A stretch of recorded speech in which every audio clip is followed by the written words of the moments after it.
வணக்கம். நாள் 12 திருப்பாவை 12.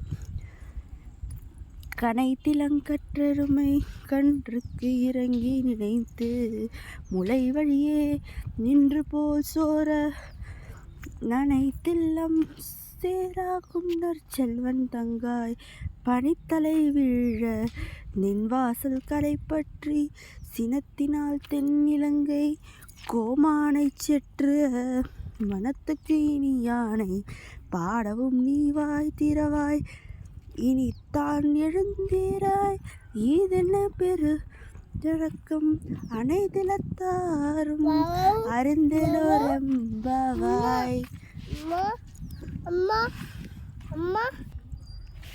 அதனுடைய விளக்கம்: எருமைகள் பால் சொரிந்து உறங்கும் தோழியின் இல்ல வாசலை சேராக்கி விட்டதால் அவளது வீட்டுக்குள் நுழைய முடியாத பெண்கள் அவளது வீட்டு வாசலில் உள்ள ஒரு கட்டையை பிடித்து தொங்கியபடி அவளை எழுப்புகிறார்களாம்.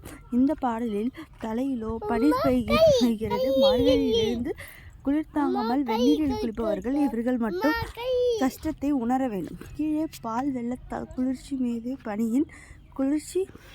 அதாவது காலையில் எழுந்து நாம் குளிப்பதை, அது ஒரு கஷ்டத்தை எவ்வாறு அனுபவிக்கிறார்கள் என்று பெண்கள் என்பதை பார்க்கவும். இந்த சிரமப்பட்டு ஒருவர் விடாமல் எல்லோரும் அவன் திருப்பாதம் சேர வேண்டும் என்பது இப்பாடல் உணர்த்தும் கருத்து. அதாவது காலையில் எழுந்து இறைவனை நாட வேண்டும் என்பது இப்பாடலின் கருத்து. நன்றி. இந்த வீடியோ பிடித்திருந்தால் லைக் செய்து ஷேர் செய்யவும்.